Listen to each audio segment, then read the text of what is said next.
Hey everyone, it's Justin. Thank you for watching and welcome to my house. That's Justin's house. It's time for another ServiceNow Store Highlights episode, version 06232023. And we've got a normal size one this time. So you can see here on the screen, we are running about normal. We had 26 last week. We've got 49 applications to discuss in this week's episode. Let's take a look at the episode breakdown. I know while it's loading, I know there are 10 new releases in this episode of ServiceNow Store Highlights. So in addition to the 10 new releases, we've got 20 applications to highlight, 6 compatibility updates, 4 minor updates, 2 fixes, and 7 release notes fails. If you haven't seen the show before, a release note fail is when there's not enough information to tell you what actually changed on that application. Either it's repeated release notes or there's missing release notes and just no information. So guilty parties this week: AppViewX, IBM Guardian Data Protection, Intento Translator, ISS ESG Cyber Risk Score for Vendor Risk Management, Service Operations Workspace Integrations Launchpad and Launchpad UI, and Synac Vulnerability Response all had release notes where I really couldn't tell you what exactly changed with those. Let's take a look at the compatibility updates in this episode. There were 6 of those: Accesso, Asset Management Mobile, Assets Validation Mobile, KSolve, Crow PDF Utility, and Quality Management System, or EQMS, all had compatibility updates to either Tokyo or Utah. So if you're using one of those and you've been waiting on that update, you may want to go check that out. Let's take a look at the fixes in this episode. We just had 2: BlackBerry App Hawk and Service Graph Data Visualizer. All had some minor fixes that weren't worth spending a bunch of time on. And last of our little minor things is the minor updates. There were a couple apps, 4 of them to be exact, with minor updates: Safe Haven, Savvy Taskboard, Service Graph Connector for Run 0, and Team Viewer Enterprise Integration. All has just minor updates. So again, if you're using those and you're not looking for anything major, you may want to skip it or wait till the next one. Alright, so that brings us to the new releases for this episode. Let's jump right in and get started. We'll move that attachment window, and App Skytale will be our first new release we'll highlight this week. Generate Hermes Messaging Service Certificates with one click. The key features on this one: generate certificate and associated trust store for Hermes Messaging Service, and deploy certificates to an instance. There's only one screenshot on this one. Let's take a look. The instance PKI certificate generator, you put in a password, you click generate, and looks like then you get your certificate. So pretty straightforward there. That's actually from ServiceNow's Innovation Lab. So remember, those are unsupported. Do not carry any warranties with those applications. Next up on the list is going to be Bluewater Connect, connecting your ServiceNow instance to your Bluewater Connect portal. I'm jumping ahead to the screenshots. Let's get down to the key features. Event-based near real-time synchronization, possible in both directions on different entities, cost centers, users, services, devices, orders, etc. Automatically scheduled, ServiceNow initiated push and or pull synchronization of entity data from your ServiceNow instance into or from Bluewater, and removes any required management of this data in Bluewater, ensuring your telco portal is always up to date. Now let's take a look at those screenshots. There's the connection and credential alias, showing the connections tab related list. Next up is the default connection, showing the URL to connect and the REST messages configuration there on the bottom. Next is going to be the different entities. You got device, service, cost center, and user. Here's a cost center entity form showing the connection alias and parameter and decision that it's using. Here's the properties for that cost center. Here's the outbound tab for that cost center configuration. Here's the field mapping form showing the property and the use source script and the entity. And here's another look at that: source field, source mode, source entity, more field mapping. Here's a source script on the field mapping hierarchy. And here's a cost center entity. Looks like an outbound tab showing an example push payload for the first record. And here's a push data on demand being shown at 45% complete. And there's the entity cost center showing the inbound configuration. There's the field map script for that cost center to cost center mapping. And let's see what else. Here's the cost center again with that inbound showing the configuration there at the top, showing the GL code, hierarchy IDs, the template webhook pull payload, and generate authentication header for the Bluewater webhook. There's the manage access for push users based on roles, some Bluewater ID to ServiceNow record mappings, and cross privileges required for the different entities. So showing that being shown on the cross scope privileges table. Optional API push user lockout check, debug properties for troubleshooting, and advanced visibility in the connection. I think we started over. Yep, we started over. So wow, that's like the most number of screenshots I've ever had for a new application. So kudos to the Bluewater Control Pty Ltd team for being very thorough in your documentation there. All right, up next, Cloud Automation Framework is a new application. Enable self-service with VMware products and empower users to get IT resources faster. Key features.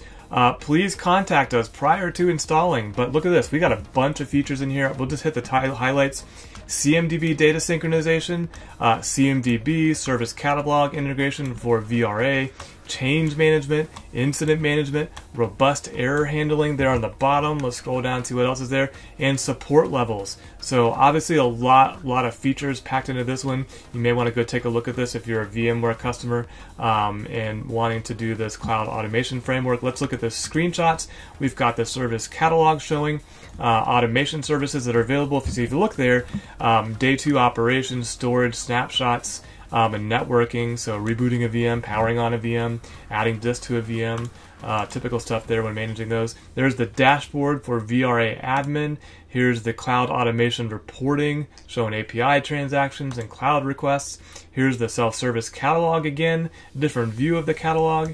And there's a request a server form on the portal, so you can see they're asking for the business service, environment, application type, operating system, size, port requirements, and location for that. Here is an incident self-service view showing the request a server. That's interesting. The request a server went to an incident. Request a server has failed. Okay, so request a server has failed. That makes sense. Create an incident when there's a failure. So that's cool. Automated incident integration. And then we're back to our service catalog. So good job on the screenshots this week, guys. You're making me look good in this episode. Next up, DXC Local Government Services elevate the rate payer experience and drive transactional transparency across the region. Key features on this one: GCO service portal and workspace, rate payer services and GCO case types, process automation for case and knowledge management, GCO knowledge-based taxonomy, executive dashboard, and virtual agent topics. Technical features: automatic assignment, automatic notification, low-code, no-code guided process automation, and SaaS platform accessed via a web browser. No screenshots on this one, so we'll move on to the next one from Ernst & Young, IRM Plus. Enhance and extend the enterprise risk management capabilities of an organization with IRM Plus. Key features: modules and features, process risk and control management, third-party risk management, privacy, regulatory interactions, operational risk and loss forecasting, BCM and vulnerability, InfoSec, control testing and monitoring, trigger-based risk assessment, regulatory change management. The technical features underlying all that: ServiceNow's common data model, EY's Nexus for risk PPRC insights and connectivity with other enterprise tools, Nexus for Risk Reporting Hub connected to ServiceNow Common Data Model, and proprietary natural language processing and machine learning algorithms for insights. No screenshots on this one either, so off to Kloves Fast Track Legal Service Delivery. Simplifies legal operations and provides productivity by leveraging the ServiceNow platform and its legal service delivery feature or platform offering. Key features: Counsel Center for Legal Operations, 24/7 support and services, self-service for employee leveraging Employee Center, real-time reporting and dashboard.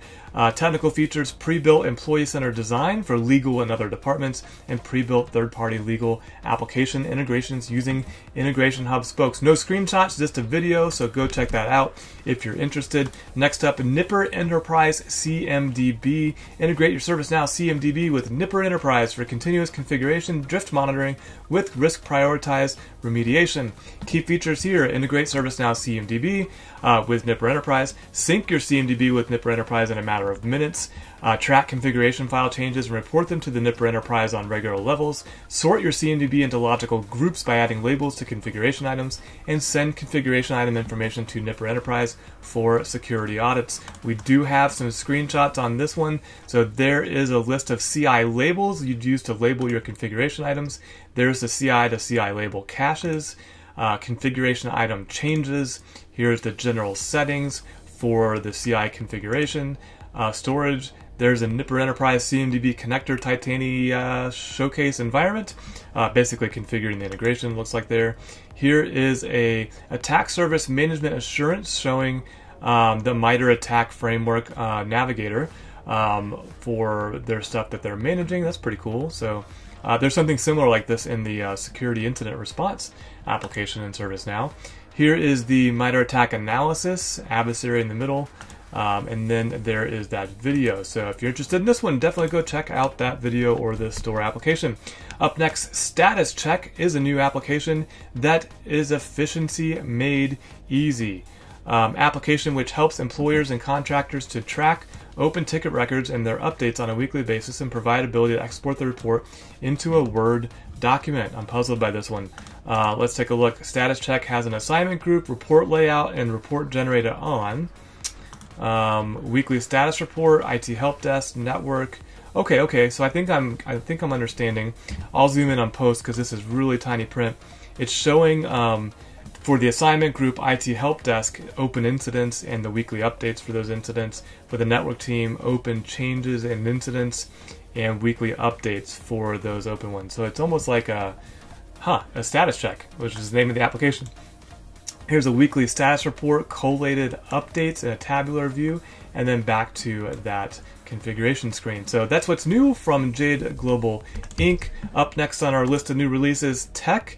Mahindra Telco Digital Marketplace empowers CSPs to streamline their operations and deliver seamless next-generation services. The key features on this one: user-friendly customer portal, service management, cloud management, order management, case management, 360, customer view, communication, and collaboration. Technical features underlying that, TM Forum, ETOM compliant, Open API compliant, template emails, auto notifications, chatbots, integration with CRM, billing and order,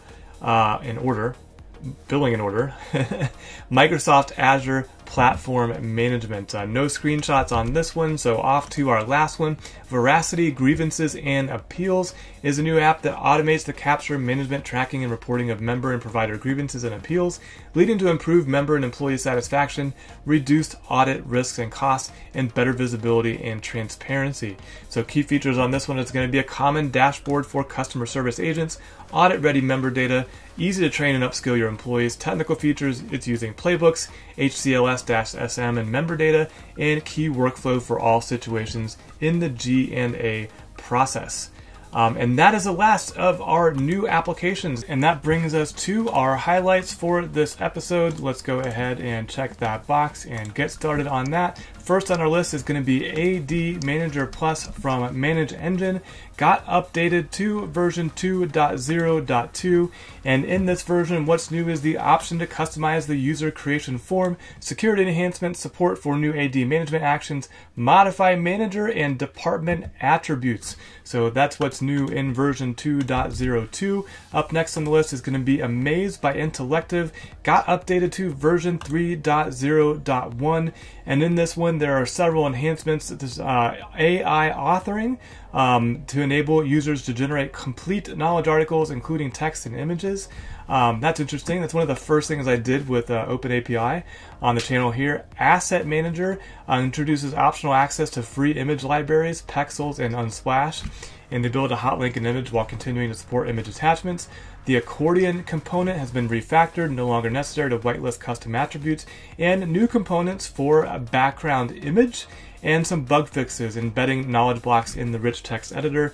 An issue was fixed where the KB blocks added to the rich text editor were rendered with their placeholder content instead of correctly and dynamically generating the block content. So that's what's updated by Amazed by an Elective. Up next is going to be Barcodes True View got updated to version 2.0.12 and added the ability to create barcodes True View tickets from the incident form. Next on our list, Connect Quick, can I say that right? From Deloitte, New Zealand. Version 2.0.0 adds service requests and new methods and formats, incident request, API REST, API SOAP, email of the system, service bridge, and the formats being JSON, XML, and key value pairs. Next on the list, data loss prevention, incident response from ServiceNow's Innovation Lab, upgraded to version 2.0.3, implemented the escalation process to show the DLP incident alert notifications to all those specific users who are part of the escalation chain, fixed the end user instruction card title issue so the user can now configure it. So that's what got updated there. Next is event management connectors, also from the ServiceNow Innovation Lab, updated to version 2.5.18 and includes support for custom events connector and support for mid-service or mid-push connectors. Next, Feedback app got an update, and I'm including this one even though it's minor because they use emojis in the release notes, and I love it. Based on user feedback, we have added one new feature in this release, Muscle Arm. It is now possible to select between two different types of smileys when submitting feedback, except of stars, expect, I don't know what that means, but basically, can the user pick between a stars emoji or a thumbs up, thumbs down emoji? So thanks for all the feedback, and they appreciate all the feedback that you give them, and I appreciate their release notes. Up next on the list is going to be ITS Jamf integration, upgraded to version number 2.1.0, and I know this says at the top 2.0.01, but I went through all this and it's just a typo. This is actually 2.1.0. So the enhancements are retrieve file vault recovery key through the ITS Jamf Remote Management Suite or other ServiceNow contexts like workflows or catalog items using their script include, like an ITS Jamf Remote Management util. Refactors extension attribute import to use a data source instead of single record. Inserts for faster batch transform and sets manufacturer to Apple for newer M1 processors. Bug fixes, first discovered only set on initial insert. Fixed a bug that was preventing the scheduling widget from setting the import time correctly. And a bug in the possible Jamf duplicate URL for customers with computers enrolled in multiple Jamf instances. Next on the list is Mobile SDK from ServiceNow. This had two things updated in it. A builder for the SDK settings object passed into the response so that admins can build it using script, and exclude lists for authenticated and guest keys so admins can filter out keys. Similarly, mobile SDK libraries for Android had something similar, or if not the same, similar. Guest user support, SDK initialization without JWT token, now web guest user support, now chat guest user support, and now data guest user support. And defect fixes, now web not accepting OAuth or JWT token, and WebView ANR error. Let's check out the one for iOS. The mobile SDK libraries also updated to version 1.6.0, and the same thing we just saw in the Android one, except topic titles not rendering and now chat, and some minor UI fixes. All right, next is Power BI Connector, got updated to version number 1.5.5, export database view functionality, added setting for display value and columns headers, and added restrict editing data source functionality. Next on the list, Scrum Poker got updated to version 1.0.6, and in this one, again, like the other one, it says version 1.0.5, but you see there is no 1.0.5, so I assume this is 1.0.6. Add additional capability to the Scrum Poker application in this release. Updated application name to Scrum Poker. It was Now Poker before. Enhanced user interface. Experience and upgraded intuitive user interface designed to streamline the workflow. And reset room, and now can use the same room over and over again by removing the previous stories but keeping the same room members. And then removed non-agile mode and the ability to install Scrum Poker on instances that don't have the agile modded. Remove the ability to install this application on instances that don't have the agile module loaded. Non-agile mode is not supported. All right, next up, Service Graph Connector for Clarity, XDome, and Metagate, upgraded to version 1.0.10. Enhancement adds options to auto-validate all NIDs as a PostScript step. adds the SGX DOM device flattener extension, renames XDOM category and XDOM subcategory CMDB key value pairs, adds CI attribute mapping for IP address and MAC address, and a bug fix wherein using custom API filter operands with a value of null. So a couple of enhancements there that they are calling a patch release. Next up on the list is Tableau Connector. Got updated to version 1.0.6 with an export database view functionality, added setting for display value and column headers, and added restrict editing data source functionality. Tanium vulnerability response integration was updated to version 1.3.0, and in this version, thank you for making this easy on me, provide expected and actual values of tests to determine if vulnerability exists, provide affected platforms/products, and this one requires Tanium Comply Module 2.17.303. Next on the list, Zero Touch Mobility got updated to version 1.2.0, and in this one, if we scroll down, oh man, 1.2.0 is, okay, so 1.2. That's why I included this, that's right. Domain separation. I thought that was a big deal, so I included it. Domain separation supported, and inventory synchronization and management from third-party systems, MS Intune, and IBM Mass 360. Supported in version 1.2.0. Next on the list, Zoom Contact Center got updated to version 2.0.0, and they upgraded their soft phone interface. And I agree, that sounds like a major release. So I made sure it was in the highlights. Zoom In also got an update to version number 7.3.5. And they brought Utah compatibility, attached content support, breadcrumbs improvements, additional analytics events, and bug fixes. All right, let's go take a look at our last highlight of this episode. That's going to be Zscaler Digital Experience, upgraded to version 2.0.2.